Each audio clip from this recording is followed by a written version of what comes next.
Cet hiver-là, la neige était la seule chose douce dans tout le Wyoming. Elle tombait en gros flocons duveteux, étouffant le cliquetis des éperons et le murmure du vent qui balayait habituellement les prairies. Mais pour Maisie, ce n'était pas un salut, mais une malédiction. Chaque centimètre de neige supplémentaire rendait sa vie déjà difficile dans ce ranch isolé encore plus pénible. C'était la deuxième année qu'elle vivait ici avec Jack, son fiancé, un homme aux traits aussi durs que la terre aride qui les entourait. C'était un homme bon à sa manière, mais sa bonté était comme du fil de fer barbelé, fiable, mais blessante. Maisie avait des cheveux couleur chêne foncé, toujours noués en une tresse serrée, et des yeux de la couleur d'un jean délavé, capable de trouver une aiguille dans une botte de foin si nécessaire. Son visage était buriné par le vent et le soleil, mais n'avait pas perdu sa douceur.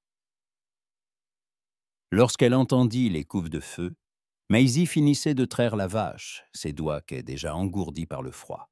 Le son était lointain, mais sans équivoque. 3 détonations sèches et isolées qui brisèrent dans le silence. Elle ne fut pas surprise. Jack était un tireur, et son passé était rempli de bruits semblables. Il partait souvent pour plusieurs jours afin de régler des affaires qui se terminaient toujours soit par un gain, soit par une traînée de sang. Maisie ne paniqua pas. Au lieu de cela, elle termina rapidement son travail, couvrit le seau de lait et se hâta vers la maison. Jack était parti le matin même, promettant de revenir pour le déjeuner. Elle savait que ce retard ne pouvait signifier qu'une chose. Il avait trouvé celui qu'il cherchait. Son ennemi dont il parlait tant sans jamais le nommer. Cet homme, selon Jack, était responsable de la mort de son frère. Et aujourd'hui, il devait payer. En sortant de l'étable, son regard tomba sur une forme sombre sur la neige blanche. Elle s'arrêta, son cœur battant plus vite. Ce n'était pas une simple tache, c'était un homme, couché face contre terre, à quelques mètres de la clôture. Son premier réflexe fut de rentrer à la maison et de verrouiller la porte. Mais quelque chose la poussa à s'approcher. Peut-être la curiosité, peut-être une sorte de compassion féminine, toujours plus forte que sa peur. En s'approchant, elle vit que c'était un homme. Il portait un long manteau cache-poussière poussiéreux et usé, mais de bonne facture, et un pantalon de toile épaisse, un étui pendait à sa ceinture. Une grande tache sombre s'étendait sur son flanc. Il était blessé. Et quelque chose dans son visage, même inconscient, indiquait qu'il n'était pas un simple bandit. Ses traits étaient fins, et une cicatrice sur sa joue semblait raconter une histoire. Elle s'accroupit à côté de lui. Il gémit et tenta de bouger, mais son corps ne lui obéissait pas. Ses yeux s'ouvrirent lentement, et Maisie y vit non pas de la haine, mais de la douleur et autre chose. Quelque chose qui fit manquer un battement à son cœur. Son regard était profond et las, comme s'il en avait trop vu depuis trop longtemps. « S'il vous plaît, » murmura-t-il d'une voix rauque comme le sable sec, « ne m'abandonnez pas. » Maisie recula. Elle savait qui il était. C'était l'homme que Jack traquait. Son fiancé était son ennemi. Le laisser ici faciliterait la tâche de Jack, mais en regardant dans ses yeux, elle ne pouvait s'y résoudre. Dans ses veines ne coulait pas le sang d'une tireuse, mais celui d'une fermière qui savait que chaque vie est précieuse. Elle regarda autour d'elle. Personne. La neige continuait de tomber, recouvrant son corps d'un fin linceul blanc. Si elle le laissait, il mourrait de froid ou se viderait de son sang. Si Jack revenait et le trouvait ici, les choses empireraient. Maisie prit une profonde inspiration.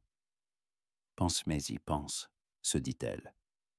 Une décision rapide était la meilleure, là. Elle ne pouvait pas le laisser là, mais l'emmener dans la maison était trop dangereux.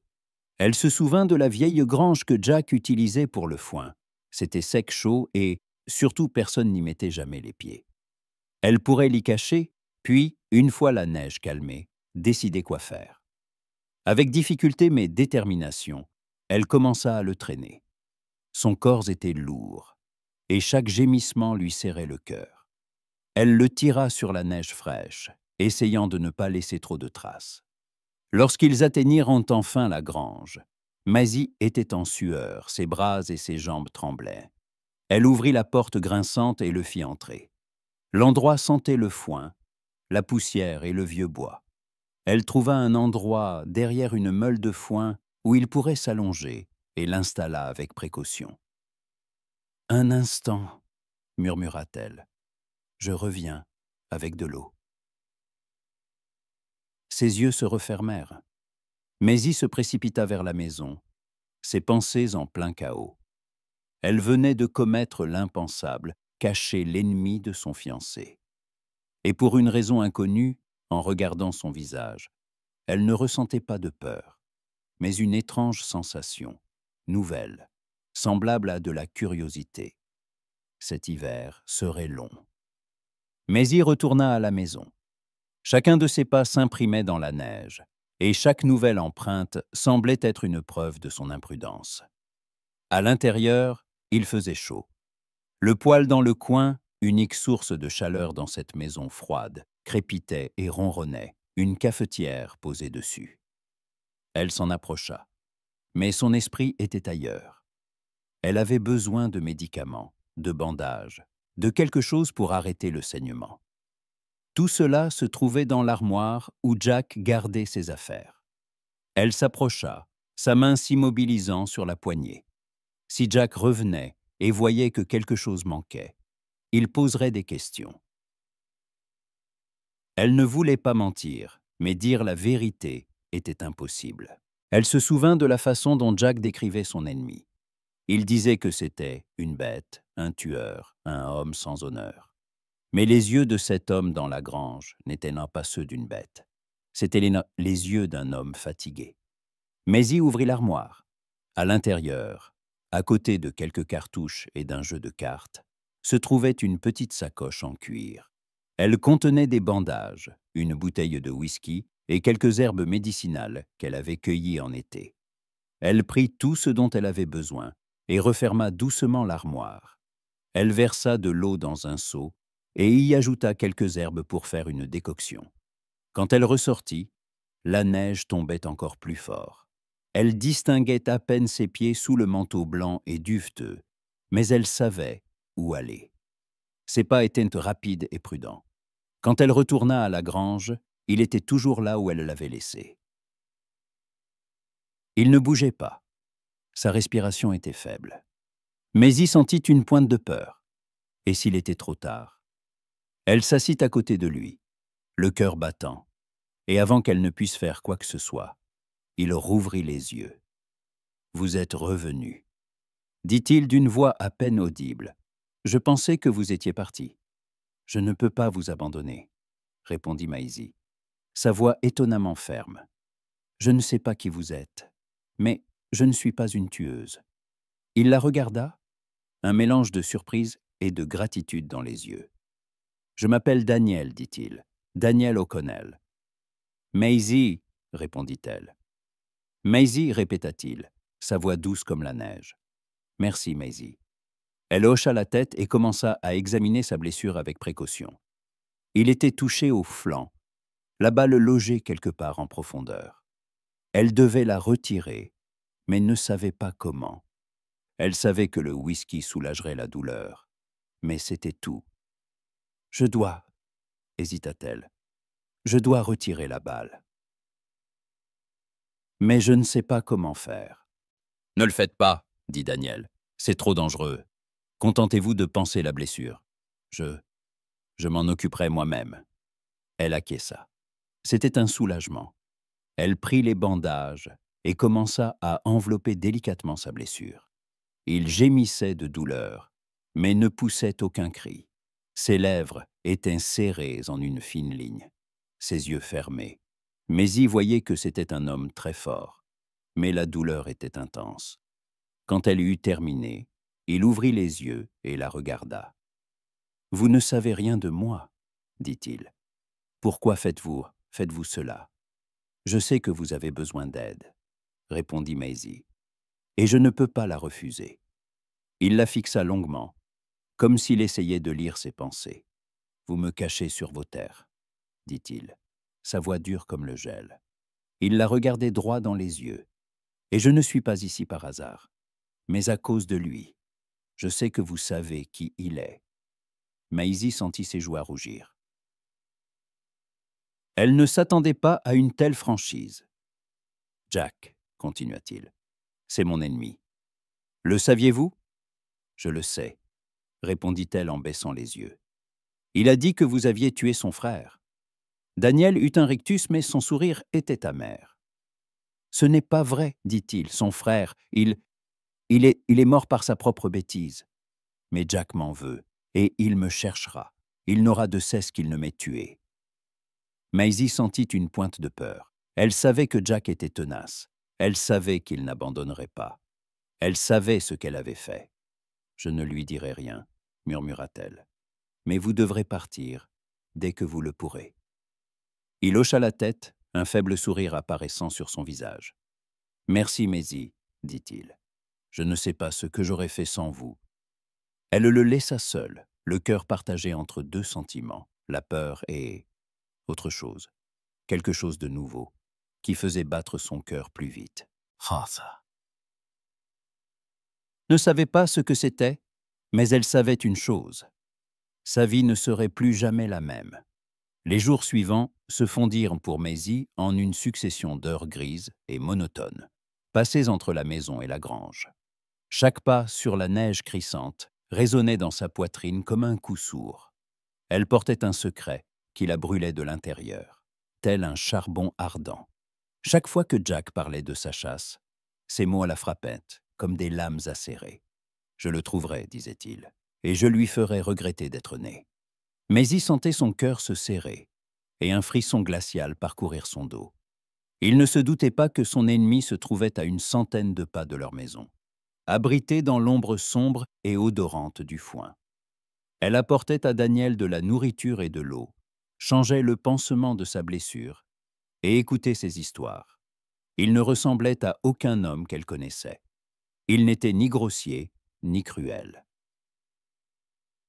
Ses mains, bien que calleuses par le travail, bougeaient avec une douceur inattendue, et ses yeux, gris comme le ciel d'hiver, étaient remplis d'histoires invisibles. Il parlait des étoiles, des livres qu'il avait lus et des villes qu'il avait vues. Il semblait venir d'un autre monde, un monde sans poudre ni sang, où les gens parlaient au lieu de tirer. Sa voix ne contenait ni amertume ni colère, seulement une fatigue calme et tranquille.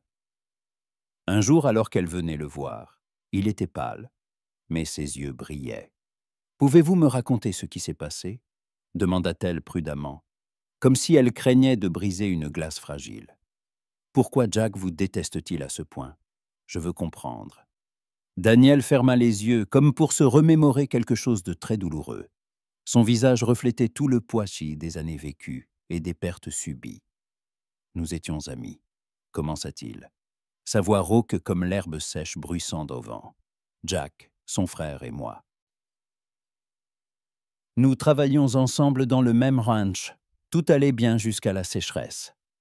La terre est devenue sèche comme une vieille peau, et le bétail a commencé à mourir. Nous n'arrivions pas à rassembler assez d'argent pour nourrir le troupeau. Nous étions au bord de la faillite. Jack a décidé que nous devions attaquer une diligence. Maisie recula. Pour elle, les vols étaient des histoires, des ballades sinistres chantées dans les saloons. C'était quelque chose de lointain et d'irréel, comme un conte. J'ai refusé, poursuivit Daniel, sa voix se faisant plus ferme. J'ai dit que c'était mal, que cela ne nous apporterait que des ennuis. Je leur ai dit que nous devions rester soudés, que nous devions trouver une autre solution. Mais le frère de Jack, il n'a pas écouté. Il a dit qu'ils pouvaient le faire tous les deux. Et ils sont partis. Je les avais prévenus que ce n'était pas ce que nous étions. Mais ils étaient trop désespérés. Daniel se tut, et Maisie sentit qu'il avait du mal à parler. Le silence se fit plus pesant dans la grange, seulement troublé par sa respiration lourde. Ils ne sont pas revenus, murmura-t-il, je les ai trouvés. Ils étaient morts, attaqués par des bandits plus expérimentés qu'eux. Mais Jack m'en veut. Il dit que j'aurais pu sauver son frère si j'étais allé avec eux. Il pense que je les ai trahis, que je les ai laissés mourir. Il voit en moi un assassin, pas un ami. Maisie regarda son visage. Il n'y avait ni colère ni haine, seulement une tristesse profonde et immense. Elle voyait qu'il disait la vérité. Elle voyait dans ses yeux une douleur plus forte que celle de sa blessure. « Et vous êtes simplement parti ?»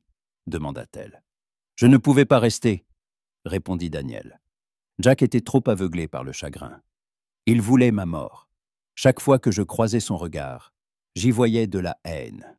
Je savais que je devais partir pour survivre. Maisie ressentit une pointe de culpabilité. Elle ne cachait pas un bandit, mais une victime. Elle cachait un homme qui avait perdu un ami, qui avait essayé de bien faire et qui en avait été puni. Et que serait-il arrivé si je ne vous avais pas trouvé ? Demanda-t-elle d'une voix à peine audible. Je serais mort, répondit-il sans une once d'apitoiement. Mais je n'aurais eu aucun regret.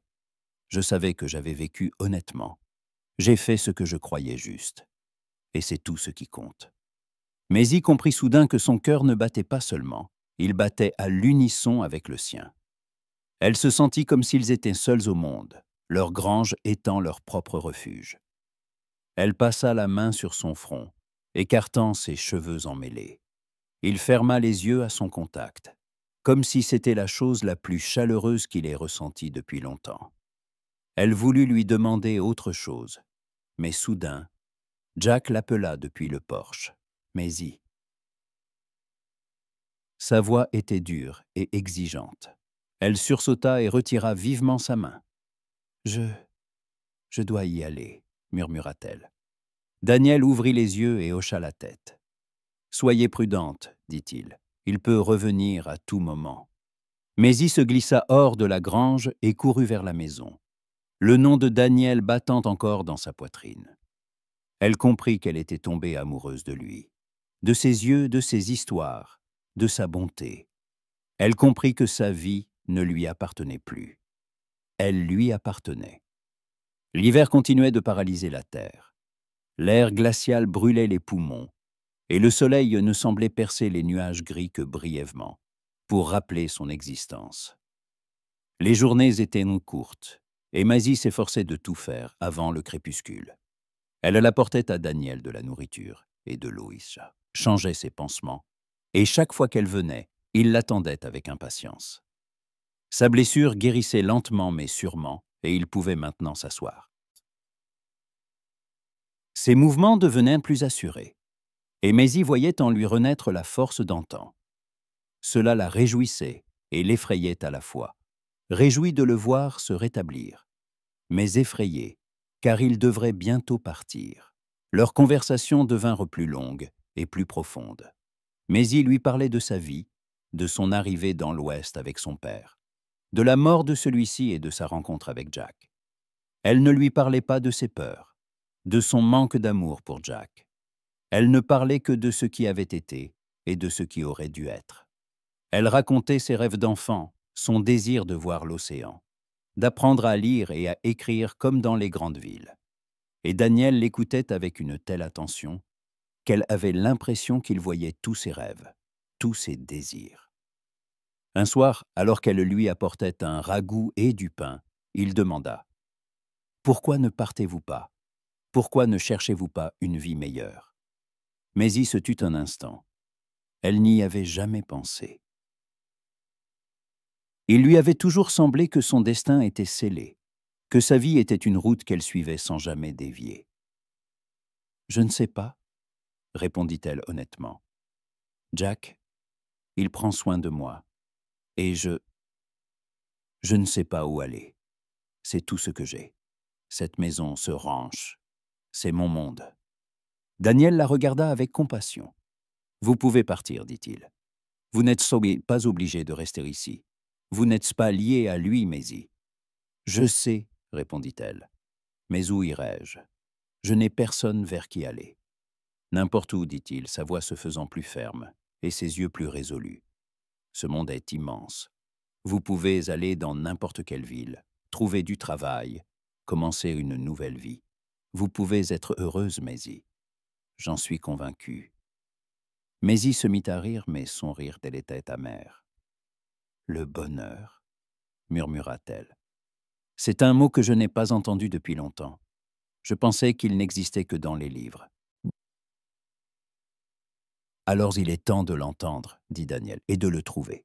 Parfois, pour trouver le bonheur, il suffit de faire un pas vers l'inconnu. Ces paroles la firent réfléchir. Elle n'avait jamais envisagé qu'une autre vie fût possible. Une vie où elle serait libre, où elle pourrait prendre ses propres décisions. Elle avait toujours vécu dans l'ombre de Jack. Ses règles, ses mots, ses désirs, tout cela constituait sa réalité. « Et vous ?» demanda-t-elle. « Avez-vous un endroit où retourner ?» Daniel hocha la tête. « J'ai une maison, dit-il, dans les montagnes, une petite cabane, un lac, une forêt. J'y vis seul, mais j'aime ça. Je cultive des légumes, je chasse. C'est ma vie. J'ai longtemps rêvé de calme et de paix. Et je les ai trouvés. » Maisie imagina cet endroit. Les montagnes, le lac, la forêt. C'était comme un paradis, sans Jack, sans sa haine, sans ses poursuites. Un monde où l'on pouvait respirer à plein poumon. « Pourquoi n'êtes-vous pas là-bas » demanda-t-elle. « Je ne voulais pas que Jack me trouve, » répondit-il. « Je savais qu'il me chercherait. Et je ne voulais pas qu'il trouve ma maison et détruise mon seul refuge. Je ne veux pas qu'il apporte dans mon monde la saleté et la douleur qu'il porte en lui. » Maisie ressentit une pointe de culpabilité. Elle ne cachait pas seulement un homme, mais un homme qui voulait rentrer chez lui. Retrouver, sa seule paix. « Vous pourrez y retourner, » dit-elle, « quand vous serez guéri. » Daniel hocha la tête. « Je sais, » dit-il, « mais je ne partirai pas tant que je ne serai pas sûr que Jack ne me trouvera pas. Je dois m'assurer qu'il ne menacera ni moi, ni ceux qui me sont chers. » Leur conversation fut interrompue par un bruit de sabots. Le cœur de Maisie s'arrêta. Elle se leva et regarda par la petite fenêtre dans le mur de la grange. Dehors. Dehors se tenaient deux hommes. L'un était Jack, l'autre un inconnu. « J'ai entendu dire que tu te cachais ici, Daniel !» cria Jack, sa voix résonnant dans les environs comme un coup de feu. « Sors de là, je sais que tu es ici. » Maisie regarda Daniel, son visage blanc comme la neige. Il se leva, le visage dur comme la pierre. « Allez à la maison, » murmura-t-il. « Ne vous inquiétez pas, je m'en occupe. »« Non !» s'exclama Maisie. « Je ne peux pas vous abandonner. Vous le devez, » dit Daniel. « C'est votre seule chance. » Et elle ne savait que faire. Elle ne pouvait pas l'abandonner. Mais elle ne pouvait pas non plus rester. Elle regarda ses yeux. Il n'y avait pas de peur, seulement de la détermination. « Je ne peux pas, » répéta-t-elle, la voix tremblante. « Je ne peux pas, Daniel. » À cet instant, la porte de la grange s'ouvrit à la volée et Jack entra. Derrière lui se tenait l'inconnu, un revolver à la main. Jack vit Daniel, et un sourire mauvais apparut sur son visage.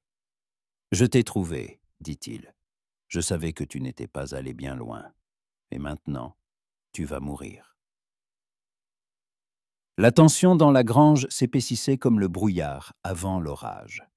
Maisie se tenait entre Daniel et Jack, son cœur battant comme un cheval affolé enfermé dans son box. Elle sentait sa vie, son monde qu'elle avait si soigneusement construit, s'effondrer sous ses yeux. Elle voyait Jack tenir un revolver, ses yeux brûlants de rage comme deux charbons dans l'obscurité.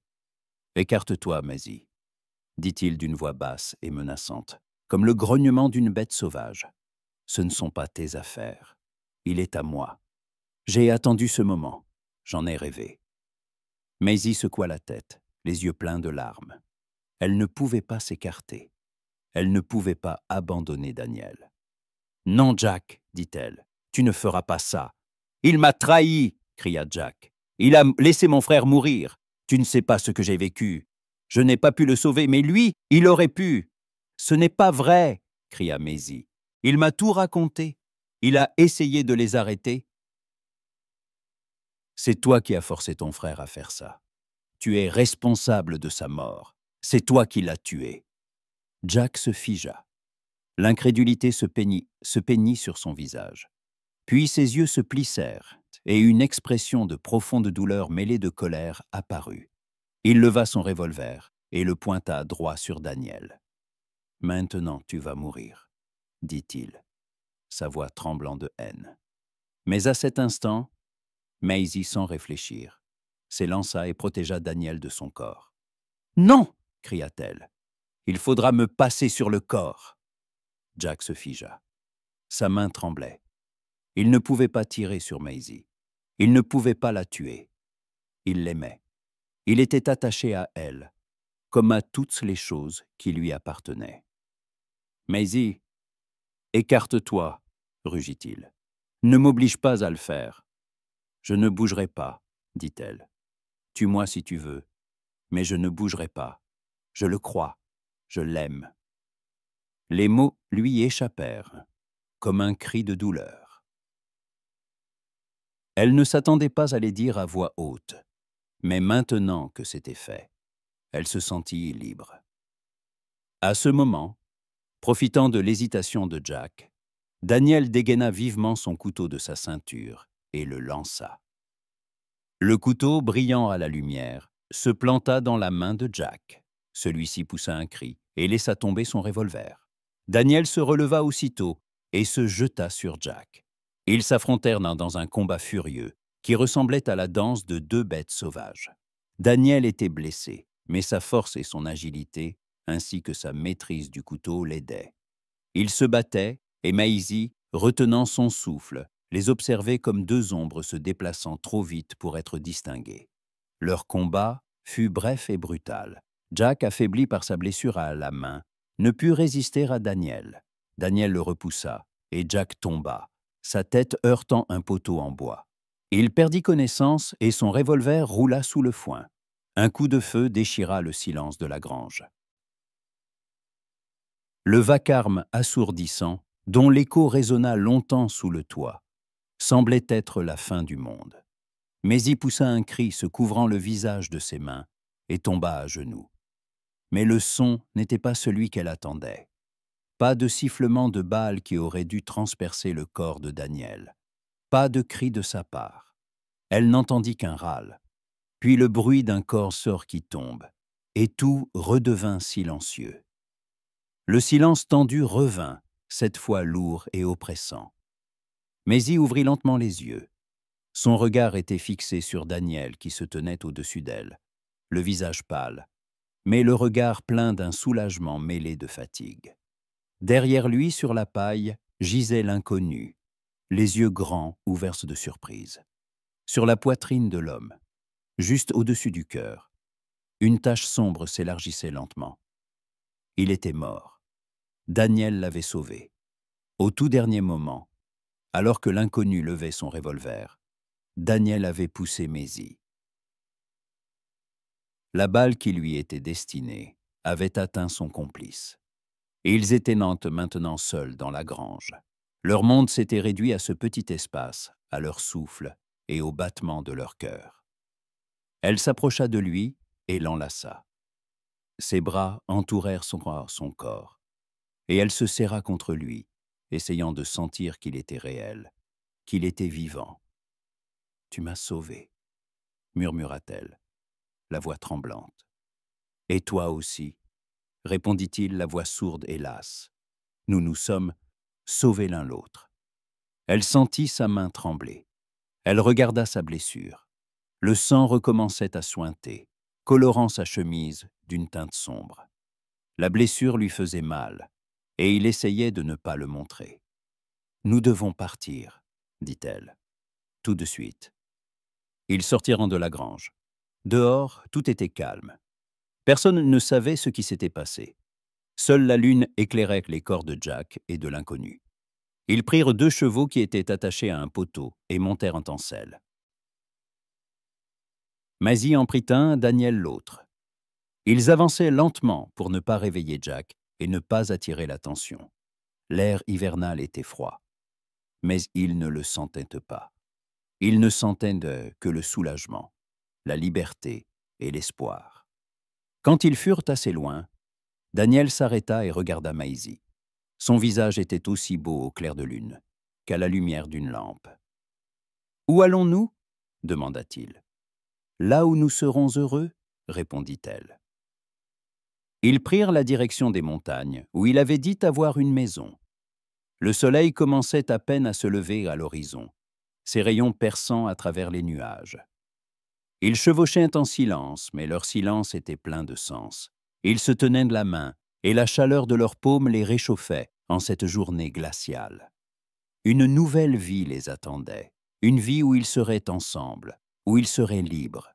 Ils ne savaient pas ce qui les attendait, mais ils savaient qu'ils seraient ensemble. Et cela suffisait. Ils chevauchaient vers leur bonheur, vers leur nouvelle aube. 3 années s'étaient écoulées. 3 longues mais si heureuses années. Maisie était assise sur le porche d'une petite cabane, dans les montagnes, et regardait le coucher du soleil. Le soleil descendait lentement derrière l'horizon, peignant le ciel de couleurs rouge vif, orange et violet. C'était si beau qu'elle en avait le souffle coupé. Elle sentait son cœur se remplir de calme et de bonheur. À côté d'elle était assis Daniel. Il n'était plus cet homme blessé et effrayé. Il était devenu un homme fort, sûr de lui.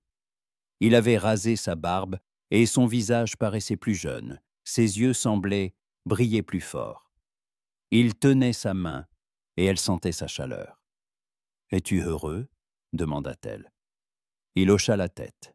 « Je ne savais pas qu'on pouvait être si heureux. »« Heureux, dit-il. Je pensais que ma vie était une route que je parcourais seul, mais toi, tu as tout changé. » Elle sourit. « Et toi aussi, tu as tout changé, dit-elle. Je pensais que ma vie était une prison. Mais toi, tu m'as donné la liberté. » Ils restèrent ainsi longtemps, profitant simplement de l'instant. Ils ne parlaient pas du passé. Ils ne parlaient pas de Jack. Il était resté quelque part là-bas, loin, dans leur vie passée. Ici, au bout du monde, il n'y avait que l'avenir. De la cabane s'éleva un rire d'enfant. Maisie et Daniel sourirent. Un petit garçon sortit en courant. Ses cheveux étaient de la couleur du chêne clair, comme ceux de Maisie, et ses yeux aussi profonds que ceux de Daniel. Il courut vers eux, et Maisie le prit sur ses genoux. « Ma maman, papa, regardez !» dit-il en montrant le ciel. « Comme c'est beau !» Maisie et Daniel l'enlacèrent. Ils formaient une famille. « J'ai entendu dire que quelqu'un nous cherche, » dit Daniel. Maisie se tendit un instant, puis se détendit. « Et alors, et alors ?» demanda-t-elle. « Qu'ils cherchent. Ils ne nous trouveront jamais. » Elle posa sa tête sur son épaule. « Nous sommes au bout du monde, » murmura-t-elle. « Personne ne nous trouvera ici. » Il la serra plus fort.